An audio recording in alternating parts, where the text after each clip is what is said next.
Hello and welcome to the Newsbrief for Friday, March 26, 2021. It is the week before Holy Week. So praise God for that. I'm so excited for a Holy Week. One of my favorite times of the year. I just love the excitement of Palm Sunday and the preparation for the feasts to come. So hopefully you'll be able to enter into this Holy Week and to dive deeper into our beautiful faith.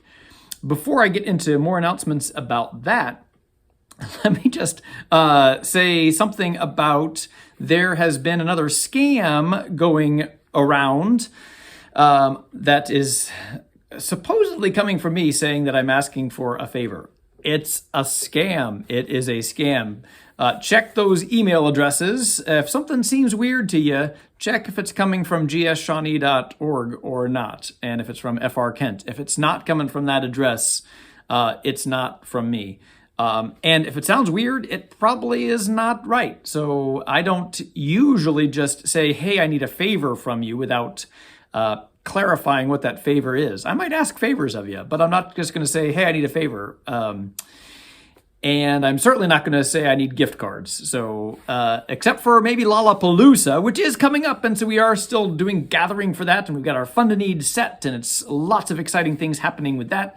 That's happening in late April. So please check out more information here about Lollapalooza. But no, I am not sending out an email to you saying, hey, could you contact me? I need a favor. That's a scam. Check the address where it's from. I can't even say it on this program. It's that should be a telling tale by what the address is. So that is that. Now let's move on to Holy Week. So Holy Week, we are going to do a procession at two of the masses, at the 10 o'clock mass and at the 12:30 mass. We will start outside. It's going to be beautiful weather. So praise God for that, because often on Palm Sunday it seems to be raining. But this year, the weather says it's not going to. It's going to be sunny and beautiful. We will start outside with the procession and have the first gospel. I'll bless the palms, and then we will come in with the music coming in.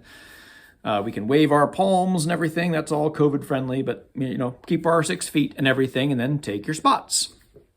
Then we move along. What else is happening Easter week? We have the 7 last words, a beautiful celebration of and meditation on those 7 last words, or the 7 last phrases is a better way to say it. We traditionally say 7 last words, but the 7 last phrases of Jesus on the cross. So there is music and there are meditations about those phrases. That'll be on Tuesday night at 7:30 in the church. Also YouTube and Facebook, like we do with all of our services. So that's Tuesday. So Palm Sunday, nothing Monday, to my knowledge. Tuesday is 7 last words. And there will be a 6 p.m. Mass on this Tuesday. The following Tuesday, the Tuesday after Easter, there will not be Mass, not because it's the Tuesday after Easter, but because it's confirmation at 7 o'clock. And so I can't do a 6 o'clock Mass and have a 7 o'clock confirmation. It's too tight. People will be showing up and getting prepared and everything. So Mass, yes, this week, but not the following week. Okay, so Sunday, Tuesday, Wednesday, last call for confessions. Last call for confessions, 6 o'clock until we're done. Last year we were outside and we had cars going until probably about 9:30 or 10 at night. We will be inside this year, but we are still distancing. I am in the Romero Chapel. Father Ashmore is in the side part back by where there's a storage room back there. He's not in the storage room, but right in kind of that entrance area. So we're as far apart as we can be, and we have music going so it clouds the sound and everything. So that's Wednesday night, starting at 6 o'clock. There are confessions from 6 o'clock until we finish, and that's the last chance for that.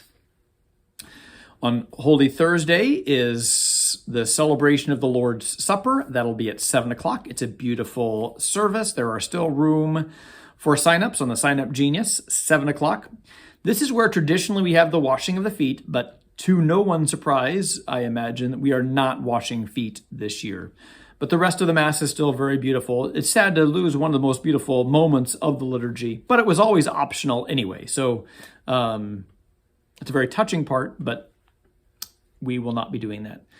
And then we will have adoration of the Blessed Sacrament after the Mass. So there's a procession that goes around the church. And then we are not planning on putting the Eucharist in the Romero Chapel because we are hoping that people will stay and adore. And we don't want to put anything on there that would be socially distant, questionable. So we're going to stay in the church and do adoration. Still not quite decided whether we'll put the Lord back in our normal tabernacle or if we'll have another spot for that. That's still up in the air, but there will be adoration.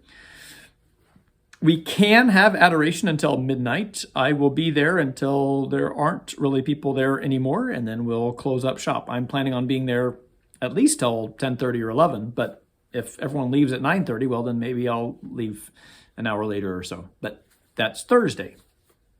Friday, Stations of the Cross, 3 p.m. in English. 5 p.m. are those live stations. Those are also going to be inside.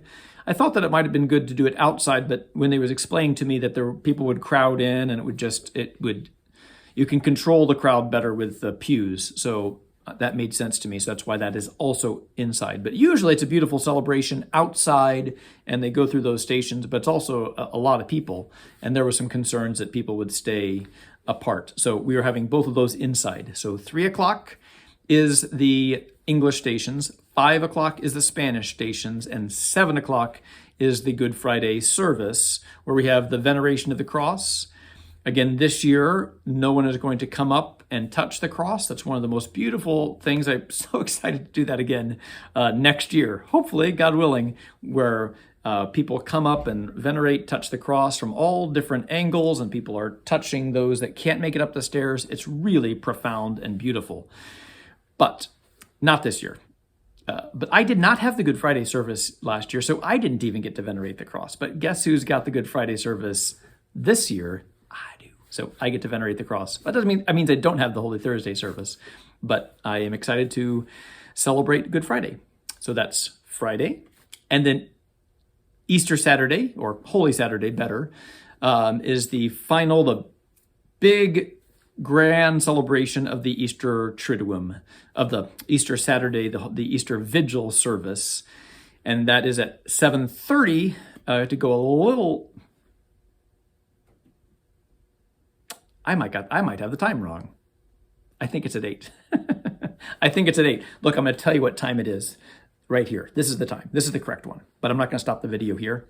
There it is. So that's it's usually a pretty long service. We're going to make it not as short as possible, but fairly short. We will have 4 Old Testament readings. The reason 2 seem like too few, because then we just have Genesis and Exodus, and that doesn't seem like it's quite enough. 3 might seem like a sweet spot, but then we've got an imbalance of Spanish and English. So I'm trying to keep those balanced. So 3 readings English, then 3 readings Spanish. So keeping all those balanced. So 4 Old Testament readings, a New Testament reading in the Gospel, preceded by that service of lights, and all those beautiful elements. We don't have any people coming into the church this year with baptism or confirmation or First Communion or any of those sacraments. We have been doing those at other points during the year. We've kind of got a year-round sacraments RCIA program going on now. So there wasn't really anyone who was needing to wait until the Easter Vigil, so we just got them done earlier. And certainly not till Pentecost. We had several people that needed confirmation, but the bishop prefers to do that himself at Pentecost. And so we didn't need to wait till then, and it just was good to do it earlier.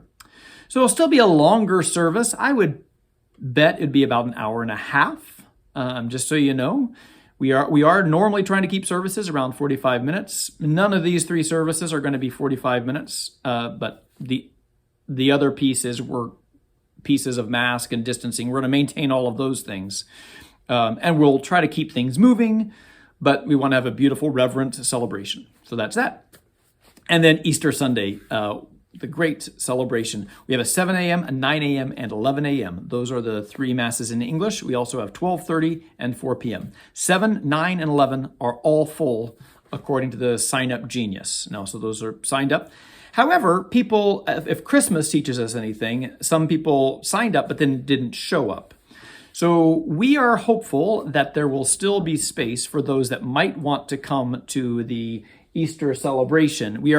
Thought someone might be knocking, but no. We are hopeful that there will still be space so we wouldn't have to turn anyone away. We've never been through this before, so we just don't know. But there still is the 4 p.m. Mass that's available. So sign up for that 4 p.m. Mass if you would like and guaranteed a spot, because there's only about 40 people, I think, signed up for that at the moment.